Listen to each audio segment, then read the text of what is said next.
Bienvenidos, hermanos y amigos, a nuestros devocionales diarios. Saludamos a todas las personas que nos escuchan en la radio y en los grupos de WhatsApp. Estamos muy felices de poder llevar a cabo este mensaje, este ministerio, de llevar la palabra de Dios a todos los oídos y los corazones que desean aprender y crecer con nosotros. Hemos llegado en este recorrido a la epístola a los Colosenses y estamos ahora en el capítulo 2. Vamos a iniciar nuestra lectura. Hemos atravesado por el valle del capítulo 1, muy precioso saludo, en donde Pablo hace la introducción a las correcciones que considera necesario hacer para la iglesia de Cristo. En este caso era la iglesia que estaba en Colosas y también la iglesia que estaba en Laodicea. Laodicea era una ciudad que estaba al lado de Colosas. Y en Laodicea también se había fundado, se había establecido una iglesia. Según algunos historiadores, el amigo de Pablo, un misionero llamado Epáfras, fue quien llevó el evangelio a Colosas y también a los tesalonicenses, perdón, a los laodicenses. Algunos que estudian la geografía y los que han podido ir en persona a estas ciudades, dicen que al subirse a las colinas de Colosas, a las colinas altas, podían observar la ciudad de la Odisea. Y si se subían en alguna colina de la Odisea, podían observar la ciudad de Colosas. Eran ciudades vecinas. Entonces podían desde un lugar observar el caminar o el andar de la población de la ciudad vecina. Así que Epafras fue por allí, por las dos ciudades, recorriendo, evangelizando, y mi Señor le dio la victoria. Y lograron establecerse dos iglesias. Entonces Pablo, en la carta a los Colosenses, cuando lleguemos allá al capítulo 4, él dice, esta carta debe ser leída también a los laodicenses. En la Odisea debe ser leída también esta doctrina. Y como esta carta persevera hasta el día de hoy, comprendemos que inspirada por el Espíritu Santo, esta palabra es también para nosotros, está muy vigente para nosotros y es muy bueno que lo tomemos en cuenta. Entonces Pablo continúa sus correcciones diciendo, porque quiero que sepáis cuán grande lucha sostengo por vosotros y por los que están en la Odisea y por todos los que nunca han visto mi rostro, para que sean consolados sus corazones, unidos en amor, hasta alcanzar todas las riquezas de pleno entendimiento, a fin de conocer el misterio de Dios el Padre y de Cristo, en quien están escondidos todos los tesoros de la sabiduría y del conocimiento. Entonces Pablo dice que tiene una lucha, una batalla en oración y una batalla en adoctrinamiento. Pablo está luchando por estas iglesias, en este caso por la iglesia que está ubicada en Colosas, es decir, los colosenses, porque algunos filósofos se habían introducido allí y algunos judíos que querían judaizar la iglesia con sus legalismos antiguos del Antiguo Testamento y otras añadiduras más que tenían, estaban tratando de desviar a la iglesia diciéndoles que ellos tenían que volver a cumplir la ley de Moisés, que debían hacerlo. Y en esta carta dice él, yo estoy luchando por ustedes, estoy luchando por vosotros y también por los que están en la Odisea y por todos los que nunca han visto mi rostro, pero que ya se han convertido y estoy entendido de que quieren buscar la verdad, pero hay quienes los están perturbando y yo tengo una batalla, estoy orando por ustedes, estoy pidiéndole a Dios que les revele a ustedes para que sean consolados sus corazones unidos en amor, para que todos ustedes en sus pruebas, tribulaciones reciban fortaleza de parte del Señor, del Espíritu Santo, y se mantengan unidos hasta que puedan alcanzar todas las riquezas Y noten ustedes que aquí habla de riquezas espirituales. Dice las riquezas, cualquiera se imagina las casas, los carros, las vacas y el dinero en el banco, pero nunca la palabra del Señor, especialmente las epístolas doctrinales que sirven para nutrir el cuerpo de Cristo, es decir, la iglesia del Señor, nunca nos están hablando de esas riquezas, sino principalmente de cosas espirituales. Dice, las riquezas de pleno entendimiento, a fin de conocer el misterio de Dios, el Padre de Cristo. Las riquezas de pleno entendimiento. Es decir, que ustedes aprendan cada día más en el Evangelio, que tengan conocimiento, sabiduría, que profundicen en el misterio de Dios el Padre, que es el Evangelio de Cristo y la Iglesia. Ese es el misterio para este tiempo que ha sido revelado a nosotros como Iglesia y quiero que ustedes lo conozcan. Ese misterio de Dios el Padre y de Cristo, en quien están escondidos todos los tesoros. Y vuelve otra vez a hablar de tesoros, de riquezas, de diamantes, de perlas, todos los tesoros, pero ¿cuáles? De la sabiduría y del conocimiento. Esas son las perlas que nosotros debemos anhelar, las perlas de sabiduría y de conocimiento. Pidámosle al Señor que al leer la Biblia podamos entenderla. Esa es sabiduría, ese es conocimiento. Y es para nosotros una maravilla realmente poder aprender estas cosas. Y esto lo digo, dice Pablo, para que nadie los engañe con palabras persuasivas. Y les digo esto, de que tengan sabiduría y conocimiento, para que nadie pueda engañarlos. Mire, amados hermanos, un creyente con buena sabiduría y buen conocimiento de las cosas de Dios, de la palabra de Dios, este creyente tiene discernimiento y este tipo de creyente no puede ser engañado por ninguna secta, ni por esa teología perversa de la prosperidad, donde se habla de dinero y esas cosas, ni tampoco pueden ser engañados por los judaizantes, no pueden ser engañados por las corrientes teológicas erróneas que hay dentro de tantas iglesias. Un creyente con sabiduría y conocimiento es un creyente con discernimiento.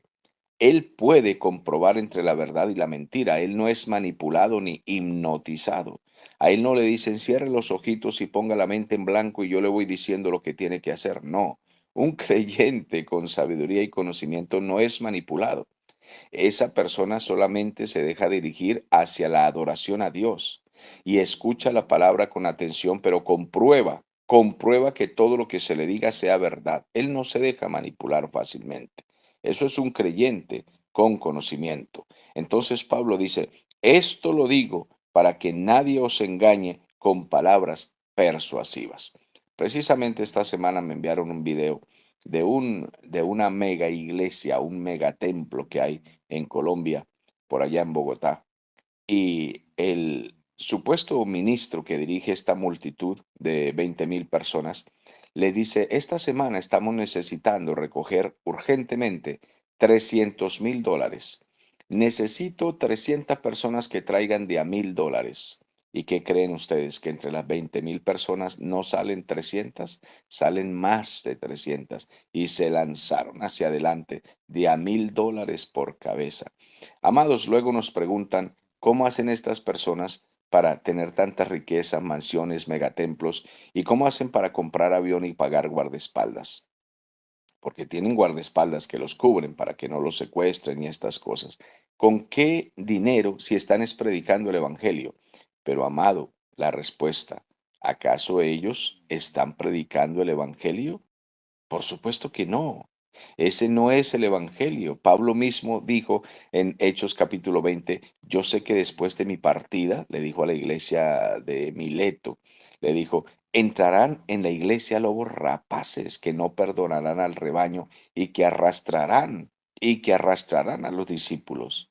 Es muy fácil en las iglesias cuando crecen después de 100 personas, es muy fácil manipularlos y sacarles plata para todos los antojos de una organización, de una federación. Es muy fácil sacarles plata y hacer megatemplos y construcciones. Y esa misma gente que ofrenda, si llega un día a contradecirles y decirle, hermano, no estamos de acuerdo con esto o aquello que usted está diciendo, le dicen, si no le gusta nuestra organización, váyase.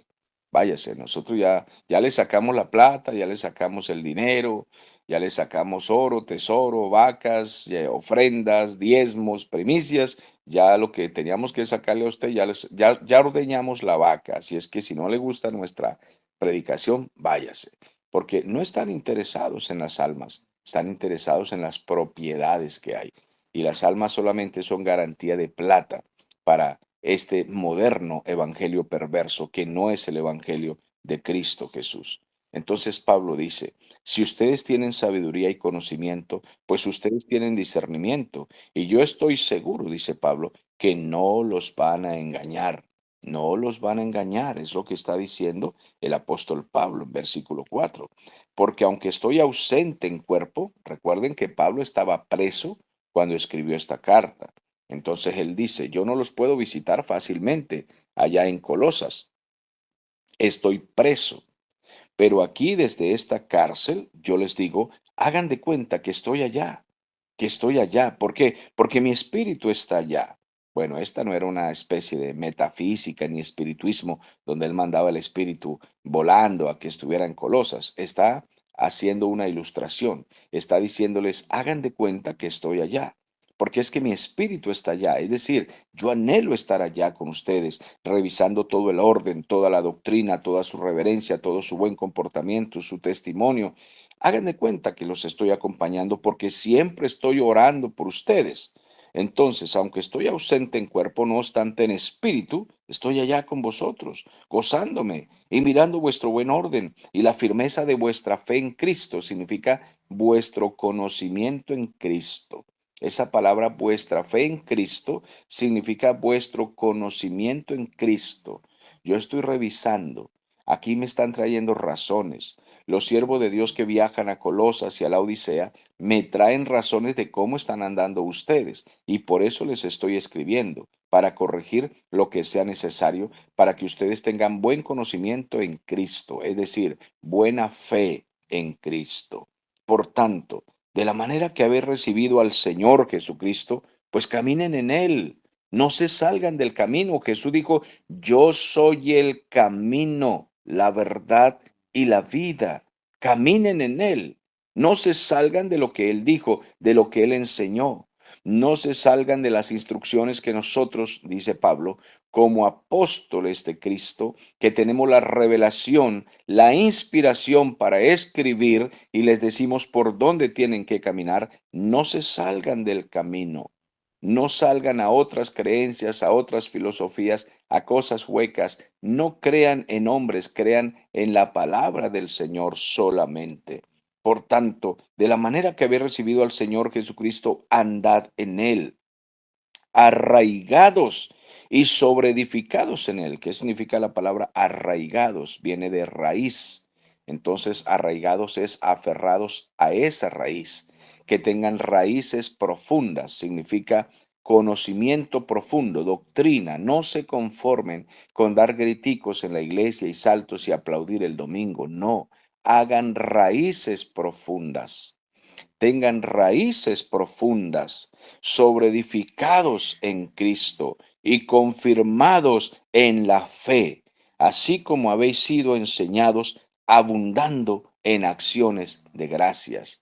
Si ustedes están siendo bien enseñados, sean agradecidos y tengan profundidad, que su raíz esté honda y que puedan ser sobreedificados sobre esa raíz, ese fundamento que hemos establecido, el cual es la verdad, Cristo mismo. Y les advierte en el versículo 8, mirad que nadie os engañe, fíjense bien. Por eso el creyente, cuando escuche la palabra, de donde venga, tiene que tener ojo agudo, estar concentrado. Esa costumbre que tienen algunos predicadores de hacer aplaudir a la gente cada 5 minutos Eso es pura muletilla, amados. Eso es fanfarronería y tradición nuestra, tradición popular evangélica. Aplauda la gloria de Dios y a los 5 minutos, aplauda la gloria de Dios y no han dicho nada que valga la pena y aplauda la gloria de Dios, porque estaremos en la Nueva Jerusalén y aplauda la gloria de Dios. Pero dígame algo que signifique algo para yo aplaudir. Pero cada 5 minutos aplauda como un esclavo y aparte de eso uno aplaude. Les digo porque yo he estado en esos cultos de visitante donde uno acaba de aplaudir y el predicador dice, pero póngase de pie y aplauda con la mano en la cabeza. Nos paramos, ponemos la mano en la cabeza, aplaudimos. No se avergüence, siga aplaudiendo. Y hemos aplaudido ya un espacio, varios minutos. Y no se canse, siga aplaudiendo. Ay, cómo en el cielo no se va a cansar. Aplauda la gloria de Dios, deje la pereza. Y uno sigue aplaudiendo y cuando se va a sentar, póngase de pie y no se avergüence, aplauda la gloria de Dios. Amados, no aprendimos nada. Dice aquí, mirad que nadie os engañe. Fíjense, no se dejen manipular de todos los movimientos que existen. Necesitamos escuchar la palabra. Es verdad que a veces se puede aplaudir, pero esa costumbre, esa piratería de llenar un mensaje de puras muletillas de aleluya, gloria a Dios, y cuántos alaban su nombre, y cuántos dan gloria a Dios, y aplauda la gloria de Dios. Hermano, eso cansa, eso aburre, eso no es genuino. Porque la gente debe decir gloria a Dios de manera espontánea, es porque ellos quieren, no porque el predicador los manipula. Si ellos quieren aplaudir es porque ellos desean hacerlo, no porque yo se lo digo cada 5 minutos que aplaudan. El predicador tiene que curarse de esas enfermedades. Hermano, esos son enfermedades, son granos en su cuerpo espiritual.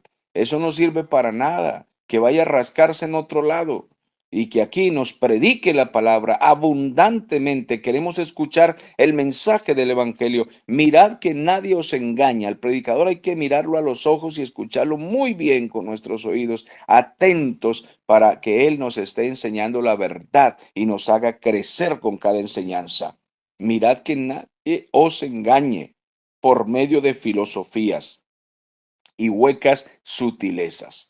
Cuando nos manipulan como público y nos emocionan y nos excitan, después de eso ya viene o nos van a sacar la platica, o nos van a tirar al piso, o nos van a echar aceite por la cabeza, o nos van a dar cachetadas para que nos caigamos al piso. Algo nos van a hacer a nosotros que estamos en el público, pero estas emociones no son gratis.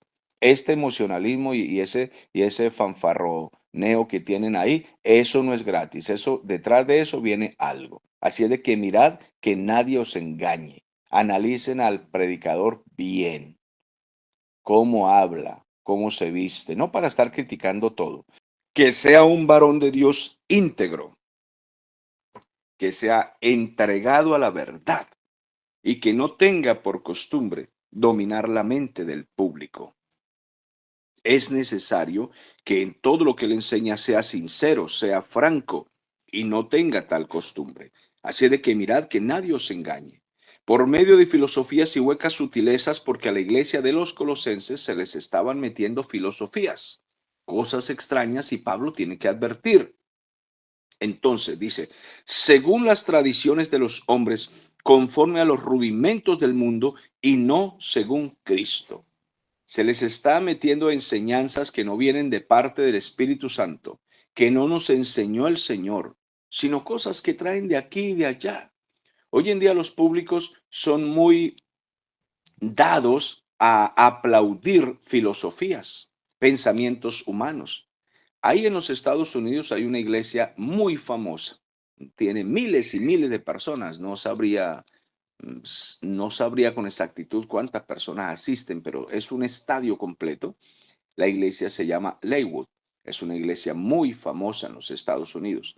El dueño de esa iglesia, que es un señor llamado Joel Osteen, es un archifamoso escritor de libros de autoestima, de libros de avance, de libros de desarrollo personal, de libros de palabras bonitas, de alcanza tus sueños, alcanza tus metas, ese tipo de palabrerío.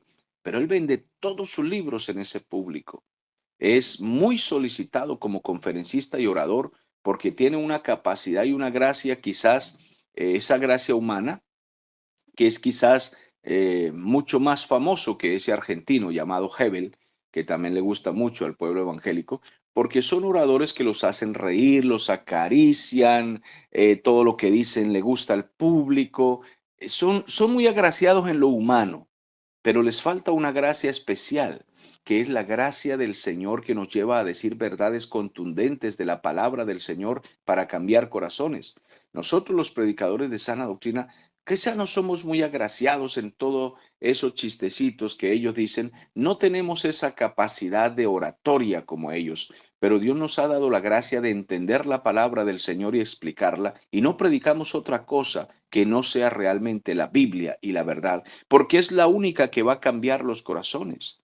Ustedes no pueden venir cada día a esta reunión para escuchar esta palabra o una palabra y que nosotros los tengamos entretenidos y los hagamos reír, les contemos mil cuentos, filosofía, chistes, Caperucita Roja y no sé cuántas cosas más, y sepamos de todos los libros que en este mundo se han escrito, de todos los escritores que han pasado por aquí, por la historia americana, y entonces ustedes salen con un diccionario en sus mentes, pero con nada en su espíritu.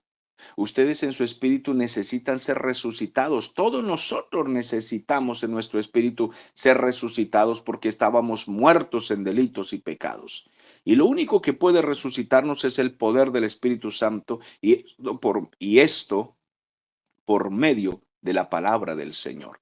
Así de que, mis amados hermanos, necesitamos que se nos predique la palabra del Señor. Mirad que nadie os engañe por medio de filosofías y huecas sutilezas.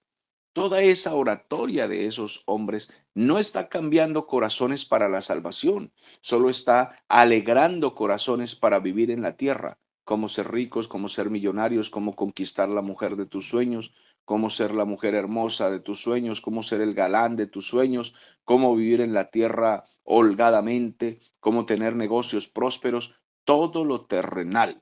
Pero la palabra de Dios va mucho más allá de todo eso, porque en Cristo es que habita corporalmente toda la plenitud de la deidad. Y es que en Cristo nosotros estamos completos, porque en Él habita toda la plenitud de la deidad y el que tiene a Cristo lo tiene todo. Teniendo a Cristo lo tenemos todo.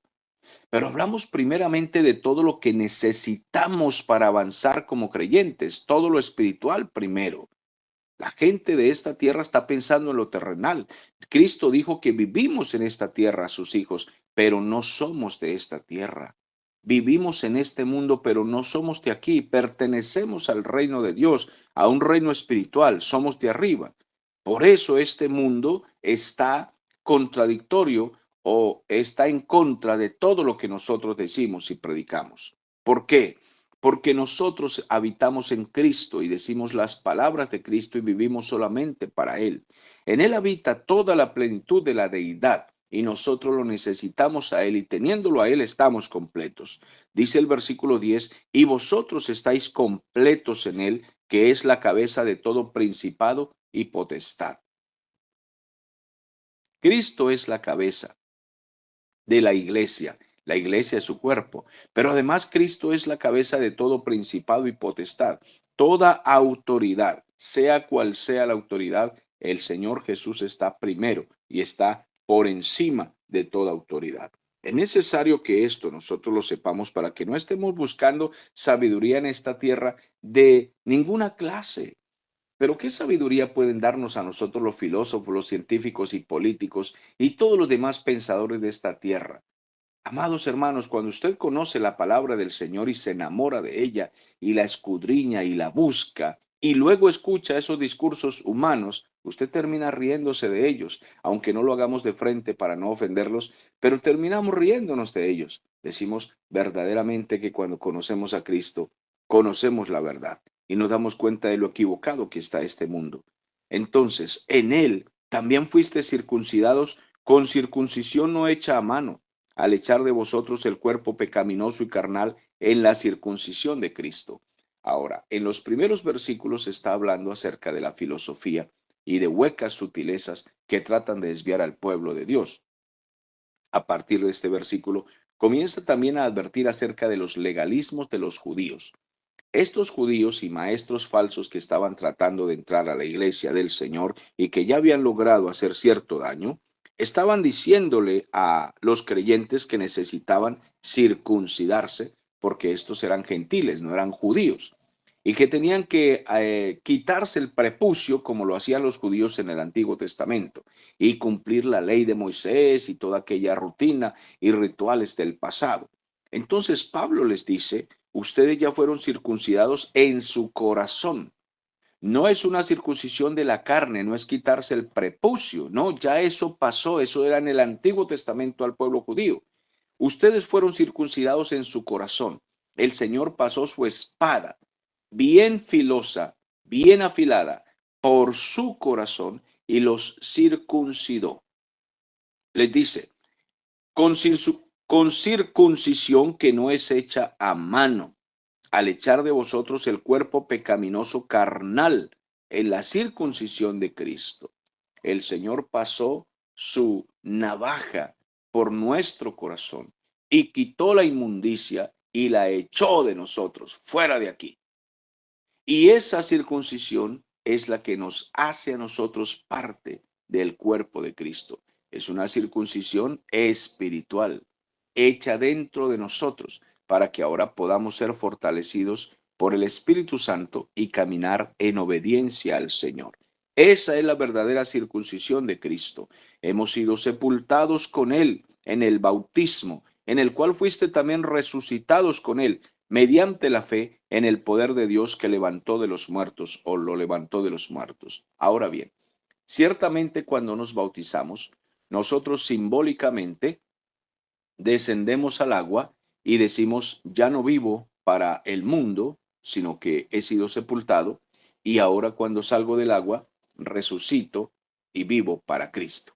Aunque este bautismo simbólico tiene esa función, tiene esa muestra de que nosotros le decimos al mundo, ya no vivimos más para el mundo, aquí Pablo no hace referencia con exactitud a ese bautismo, sino que él está diciendo, Cristo murió y fue sepultado, y nosotros en nuestra vieja manera de vivir también hemos sido sepultados, y en ese sepulcro hemos sido bautizados.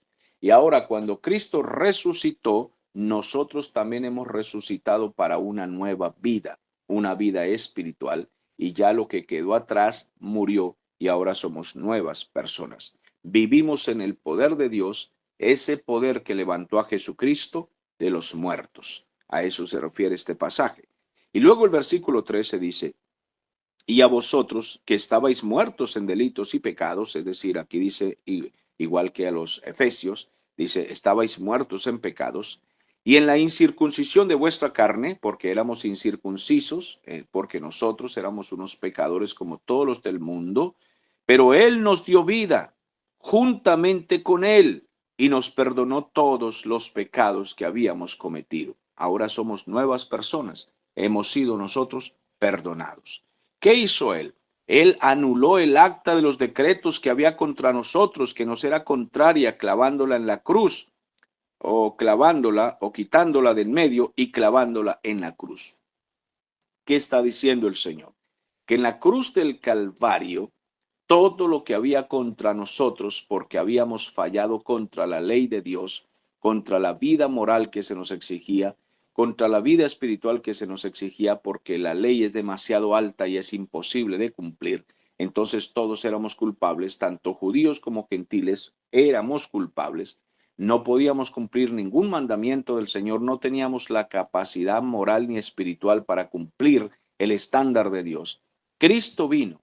En su vida Él cumplió la ley y en la cruz del Calvario, cuando fue crucificado, todas las acusaciones que había contra nosotros quedaron clavadas en esa cruz, para Él hacernos a nosotros libres de esa culpa, porque ciertamente sí éramos culpables, claro que sí.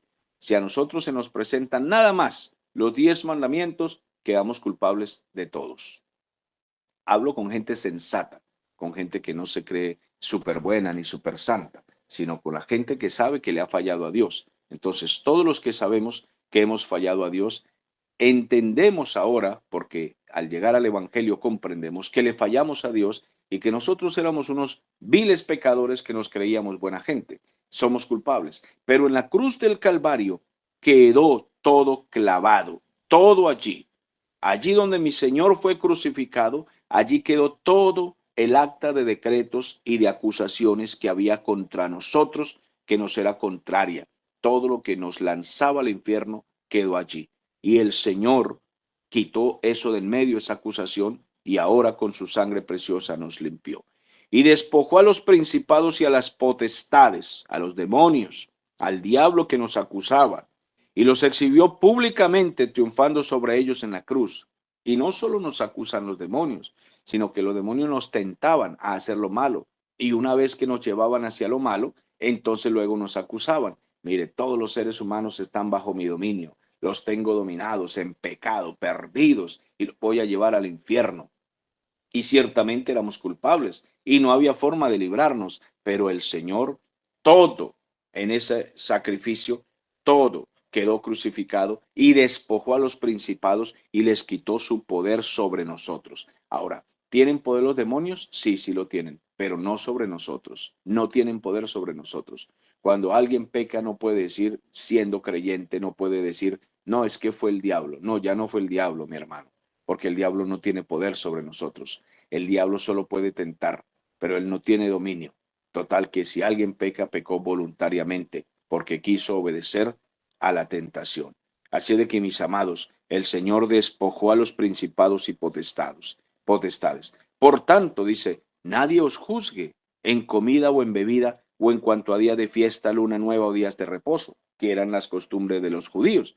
Y venían ahora a juzgar a los gentiles que tienen que cumplir días de reposo, que tienen que cumplir días de luna, que tienen que cumplir la luna nueva, que tienen que cumplir las cosechas, que los diezmos, que las primicias, que todo aquello tienen que cumplirlo. Y Pablo dice, nadie los juzgue por lo que se comen, ni por lo que beben, ni por día de fiesta, ni luna nueva, ni rituales. Todo eso quedó en el Antiguo Testamento. Nadie puede estarlos obligando a ustedes a cumplir ritualismos, porque todo lo que había en el Antiguo Testamento, dice el versículo 17, todo eso era solo sombra de lo que había de venir. Y lo que había de venir era Cristo. Cristo. Entonces, Cristo venía y la iglesia es su cuerpo. Y ya nosotros no cumplimos ritualismos del Antiguo Testamento. Hemos sido libres. Así de que nadie los esté culpando a ustedes. Nadie os prive de vuestro premio, afectando humildad y culto a los ángeles, entremetiéndose en lo que no ha visto, vanamente hinchado por su propia mente carnal. Entonces aquí hay una mezcla de doctrinas, el culto a los ángeles, el culto judío antiguo, todo esto se había metido en la iglesia y Pablo le dice, no estén ustedes hablando, enseñando y discutiendo cosas que ustedes ni siquiera entienden, como es el asunto de los ángeles. Hay gente dando talleres sobre ángeles y guerra espiritual y un montón de cosas que ellos dicen que les ha sido revelado, que los recibieron en un ayuno de yo no sé cuántos días y que Dios les habló y que se les apareció el arcángel Miguel y les explicó cómo era la guerra espiritual. Todo eso es mentira. Son filosofía huecas y fanfarronería. Los están engañando. Entonces Pablo le dice, no crean en esas cosas. Todos esos rituales del Antiguo Testamento judaizante, eso ya pasó. Y aparte de eso, todo ese culto a los ángeles y todo ese ritualismo espiritual extraño que parece más bien brujería, no crean en nada esto. Nadie os prive de vuestro premio afectando humildad y culto a los ángeles. Nadie, que nadie venga con ese culto a los ángeles. Ustedes no tienen por qué estarse entremetiendo en aquello que ni siquiera entienden. Esos temas de los ángeles y de la guerra espiritual y todo eso déjenle al Señor. Ustedes no se junten con esas cosas. Oren al Señor por cada cosa que necesiten, que el Señor se encarga de los aires y de toda esa guerra. Ustedes oren al Señor, no pretendan entender lo que está más allá de su alcance. Pero hay gente que quiere entender toda esa guerra en los aires, que yo vi un demonio aquí, que vi otro demonio por aquí, que el uno le decía al otro y comienzan en los púlpitos a desperdiciar tiempo con estas cosas. Amados hermanos, prediquemos lo que está escrito en la palabra hasta donde está escrito. No vayamos más de lo que está escrito. Eso ya es mentira. Tenemos que predicar hasta donde está escrito. Y Pablo les advierte a los colosenses, no se salgan del camino ustedes aferrándose a doctrinas extrañas que no tienen por qué estar en la iglesia del Señor. Dice el versículo 19, en lugar de eso, ustedes deben aferrarse a la cabeza que es Cristo. Dice, ellos están vanamente hinchados por su propia mente carnal en esas cosas y no haciéndose de la cabeza, que es Cristo, en virtud de quien todo el cuerpo, nutriéndose y uniéndose por las coyunturas y ligamentos, crece con el crecimiento que da Dios. Pues si habéis muerto con Cristo en cuanto a los rudimentos del mundo, ¿por qué? ¿Por qué como si vivieses en el mundo os sometéis a preceptos tales como no manejes, no gustes, ni aun toques? ¿Qué es eso metido en la iglesia? No manejes, no gustes, no toques. No te quites una pestaña, un pelo de la nariz. Cuidadito te raspas un poquito por arriba del ojo. Cuidadito te quitas un pelo de la rodilla porque no manejes, no gustes, no toques. Esos son legalismos y ascetismos judaizantes extremistas. Pero quiero decirles que como un conferencista que he viajado como evangelista por tantas iglesias, yo he visto todas esas enseñanzas en las iglesias, donde se usan los púlpitos para todo eso, que qué tipo de calzado pueden usar las damas, que qué tipo de corte de cabello. Amados hermanos, ciertamente hay cabellos, hay cortes de cabello que son vulgares, tanto en hombres como en mujeres. Eso es verdad. Pero es que un creyente verdadero que se ha convertido realmente no se hace esos cortes diabólicos ni satánicos. Eso no se lo hace. Pero ya llegar al extremismo de no te cortes una punta, amado, eso es legalismo y ascetismo. Eso no existe en la Biblia. Eso no está por ninguna parte. Está mal interpretado y mal leído. Cualquier versículo que usen para eso es mal leído y mal interpretado, porque eso no está en la Biblia ni en la libertad que da el Espíritu Santo.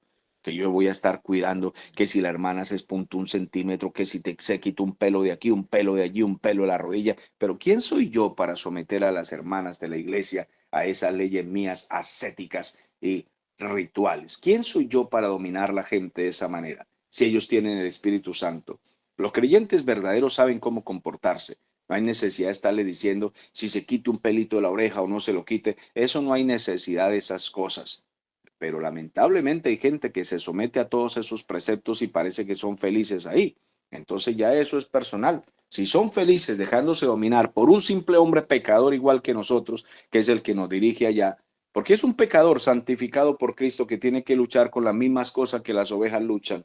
No es más, no es el super santo, no es un Dios, es un ser humano, pero sí es capaz de establecerle leyes al público, leyes que son imposibles de cumplir, que ni él mismo puede cumplir, porque se cansa de todo eso. Entonces, mis amados hermanos, dice, no manejes, no gustes, no toques, en conformidad a mandamientos y doctrinas dice claramente, son mandamientos de hombres, leyes y estatutos que ponen en libros ahí para que la gente cumpla, cosas de hombres, cosas que todas se destruyen con el uso. Tales cosas tienen a la verdad cierta reputación y sabiduría en culto voluntario, pues si alguien las quiere cumplir, que las cumpla. Pero dice, en humildad y en duro trato del cuerpo, pero no tiene valor alguno contra los apetitos de la carne. Esas normas tienen cierta reputación en un asunto personal. Si alguien quiere ponerse normas estrictas en su cuerpo y en su vida, póngaselas, póngaselas. Todas las normas que quiera en su casa, en su vida, en su ropa, póngaselas de manera personal, pero no se las imponga a la iglesia, porque eso no tiene ningún poder contra los apetitos de la carne. La carne sigue siendo carne, aunque usted por fuera se vista de santo. Entonces, contra la carne solamente puede una vida espiritual genuina y verdadera. Usted puede ponerse la falda hasta los tobillos y el pelo hasta donde quiera y decir que usted es súper santo, y eso no tiene fuerza contra los apetitos de la carne, porque la carne es carne terrenal. Para poder vencer a la carne hay que andar en Cristo, no en normas, no en normas. Puede pertenecer a la organización que quiera y no será santo por eso. Eso es mentira. El que está en Cristo es el que puede ser santo, como dice el apóstol Juan en su primera carta. ¿Quién es el que vence las cosas del mundo sino aquel que ha entendido que Jesucristo es el Hijo de Dios? Es decir, el que vive para Cristo realmente y el que ha hecho a Cristo su Señor es el que puede luchar contra los apetitos de la carne y las tentaciones del mundo. No es una organización y unas normas que yo tengo que cumplir. No, es vivir en Cristo y que así sea para todos. Bueno, mis amados hermanos, hasta aquí la lectura del capítulo 2. Creo que el Espíritu Santo nos ha bendecido hoy con esta lectura.